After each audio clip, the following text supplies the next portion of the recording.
కాళేశ్వరం ప్రాజెక్టుపై justice PC Ghosh commission ఇచ్చిన నివేదికను తెలంగాణ ప్రభుత్వం అసెంబ్లీలో సమర్పించింది. ఈ నివేదికలో మేడిగడ్డ, అన్నారం, సుందిళ్ల బ్యారేజీల నిర్మాణంపై తీవ్ర లోపాలు, అవకతవకలు బయటపడ్డాయి. అప్పటి ముఖ్యమంత్రి కేసీఆర్ ఏకపక్షంగా నిర్ణయాలు తీసుకున్నారని, ప్లానింగ్ నుంచి నిర్మాణం వరకు అనేక ఉల్లంఘనలు జరిగాయని కమిషన్ తేల్చింది. ముఖ్యంగా మేడిగడ్డ బ్యారేజ్ నిర్మాణం సరైన ప్రణాళిక లేకుండా చేపట్టారని నివేదిక పేర్కొంది. నిపుణుల కమిటీ సిఫార్సు చేయకపోయినా సీఎం ఆదేశాల మేరకు పనులు జరిగాయని స్పష్టం చేసింది. భూగర్భ పరిస్థితులను పక్కన పెట్టడం, భద్రతా ప్రమాణాలు పాటించకపోవటం, పర్యవేక్షణ సరిగ్గా లేకపోవటమే ఈనాటి భారీ నష్టానికి కారణమని కమిషన్ చెప్పింది. ప్రాజెక్టు నిర్మాణంలో ఆర్థిక క్రమశిక్షణ పాటించలేదని, నిబంధనలకు విరుద్ధంగా బడ్జెట్ కేటాయింపులు చేశారని కమిషన్ వ్యాఖ్యానించింది. ఫౌండేషన్ బలహీనత వల్ల మేడిగడ్డ కుంగిపోయిందని, అన్నారం వద్ద నాసిరకం కాంక్రీటు వాడారని, సుందిళ్లలో భద్రతా పరీక్షలు జరపకుండానే పనులు పూర్తి చేశారని నివేదికలో వెల్లడించింది. మొత్తంగా కమిషన్ కనుగొన్న అంశాలు, వాటి విస్తృత సారాంశమేంటో ఈ వీడియోలో చూద్దాం.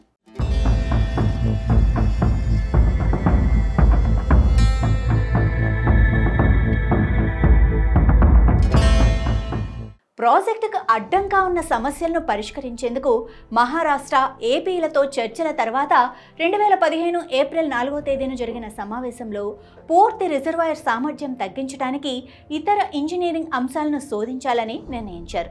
అయితే మేడిగడ్డ వద్ద బారాజ్ నిర్మాణం చేయాలని 2016 ఆగస్టు 23వ తేదీ నిర్ణయించి, వాస్తవ ముంపు ప్రాంతం ఎంత మేర ఉంటుందనేది చూసి అంతర్రాష్ట్ర మండలి సమావేశం తర్వాత ఎత్తు ఖరారు చేయాలని నిర్ణయించారు. కేసీఆర్ ఆదేశం మేరకు గోదావరి నదిపై 3 బరాజులను నిర్మాణం చేయాలని 2016 మార్చి 1వ తేదీన తెలంగాణ ప్రభుత్వం పరిపాలనా అనుమతులు జారీ చేసింది.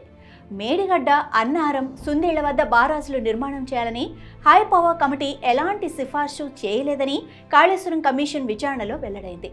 తుమ్మిడిహెట్టి, మేడిగడ్డ వద్ద బారాజుల నిర్మాణంపై నిపుణుల కమిటీ లోతుగా అధ్యయనం చేసిన తర్వాత లాభ నష్టాలపై ఒక అంచనాకు వచ్చి ఆర్థికంగా ఈ ప్రాంతాలు అంత లాభదాయకం కాదని సూచించింది. మేడిగడ్డ బదులు ప్రాణహిత నదిలో వేమనవల్లి వద్ద నిర్మించడం ఉత్తమని నిపుణుల కమిటీ కేసీఆర్ ప్రభుత్వానికి స్పష్టం చేసింది. తెలంగాణ ప్రభుత్వం నియమించిన నిపుణుల కమిటీ నివేదికను అప్పటి ముఖ్యమంత్రి కేసీఆర్ ఏ మాత్రం పరిగణలోకి తీసుకోలేదు.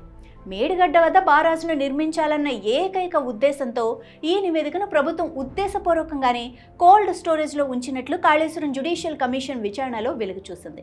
ప్రభుత్వ ఉత్తర్వులు అనగా జీఓఆర్డీ నెంబర్ 655 ప్రకారం ఏర్పాటు చేయబడిన మంత్రివర్గ ఉపసంఘం మేడిగడ్డ, అన్నారం, సుందిళ్ల వద్ద బ్యారేజీల నిర్మాణాన్ని ప్రతిపాదించలేదు.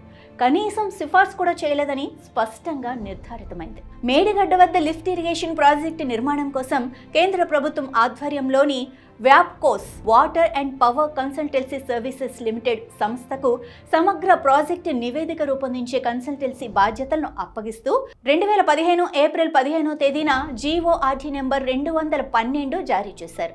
కన్సల్టెన్సీ సేవలను అప్పగించడానికి 594.45 లక్షలకు పరిపాలన ఆమోదం మంజూరు చేశారు. పరిపాలనా ఆమోదం కోసం నోట్ ఫైల్ను నీటిపారుదల మంత్రి, ముఖ్యమంత్రి ఆమోదించారు కూడా.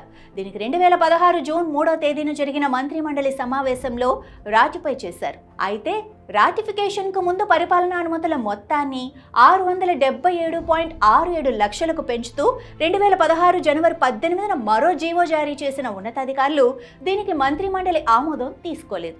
ఎల్లంపల్లి, మేడిగడ్డ మధ్యలో 2 బారాజులు నిర్మాణం చేసేందుకు వీలుగా కన్సల్టెన్సీ బాధ్యతలను వ్యాప్కోస్కు అప్పగిస్తూ 2016 మార్చి 18న ప్రభుత్వం జీఓఆర్డీ నెంబర్ 323 జారీ చేసింది.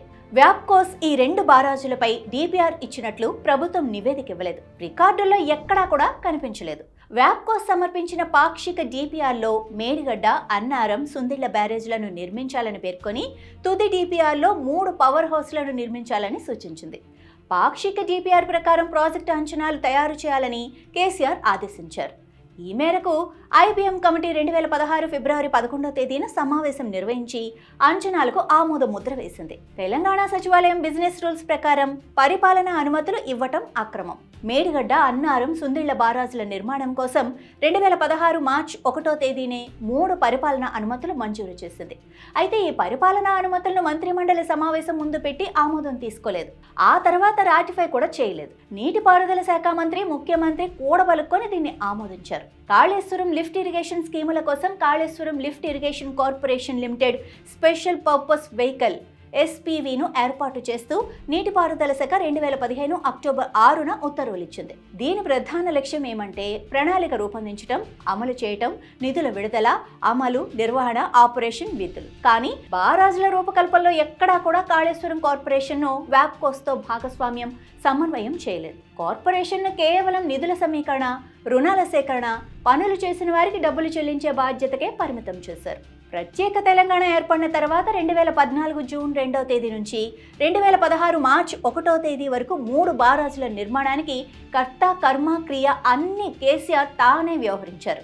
రీఇంజనీరింగ్ లో భాగంగా ప్రాణహిత చేవెళ్ల సుజల స్రవంతిని మార్చి కాళేశ్వరం ప్రాజెక్టు తెర మీదకు తెచ్చి 3 బారాజులను ప్రతిపాదించారు. కాళేశ్వరం ప్రాజెక్టుకు సంబంధించిన సమగ్ర ప్రాజెక్టు నివేదికను ఫిబ్రవరి 2016లో కేంద్ర జల కమిషన్కు సమర్పించారు.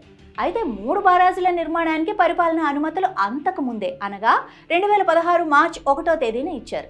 ఈ 3 బారాజుల నిర్మాణానికి కాంట్రాక్టర్లతో ఒప్పందాలు కూడా 2016 జూలై, ఆగస్టులో కుదుర్చుకోవటం గమనార్హం. కేంద్ర జలసంఘం లేఖలోని సారాంశం ప్రకారం తుమ్మిడిహెట్టి వద్ద బారాజును నిర్మించకపోతే మేడిగడ్డ వద్ద నిర్మించుకోవచ్చని పేర్కొంది. కాళేశ్వరం ప్రాజెక్టు ఆర్థిక అంశాలను అధ్యయనం చేస్తోందని, కానీ ఆమోదించలేదని, ఖరారు చేయలేదని పేర్కొంది. తెలంగాణ ప్రభుత్వం మార్చి 2018 నాటికి అంచనా వేసి వ్యయంలో 80,190.46 కోట్లలో ఇప్పటికే 30,653.72 కోట్లు ఖర్చు చేసింది. ప్రాజెక్టు పనులు ప్రారంభించిన తర్వాత కేంద్రంలోని పలు విభాగాలు, శాఖల నుంచి తెలంగాణ ప్రభుత్వం అనుమతులు తీసుకుంది. సెంట్రల్ వాటర్ కమిషన్ నుంచి DPR అనుమతులు తీసుకోకుండానే కాళేశ్వరం ప్రాజెక్టుకు రాష్ట్ర ప్రభుత్వం పరిపాలన అనుమతులు ఇవ్వటమే కాకుండా కాంట్రాక్టర్లతో అగ్రిమెంట్లు కుదుర్చుకుంది. సవరించిన ప్రాజెక్టు అంచనాలను ఆమోదించాల్సిందిగా SK జోషి మంత్రి మండలి ముందు పెట్టగా 2018 మే 27వ తేదీన ఆమోదించగా అంతకు ముందే అనగా 2018 మే 19వ తేదీన 3 జీవోలు జారీ చేశారు. సవరించిన అంచనాల మంజూరులో అక్రమాలు జరిగాయి.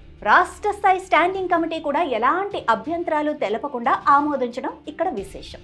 నిజాయితీతో, వాస్తవికత అంచనాతో సవరించిన అంచనాలు మంత్రిమండలి ముందు పెట్టలేదని జోషి అంగీకరించారు.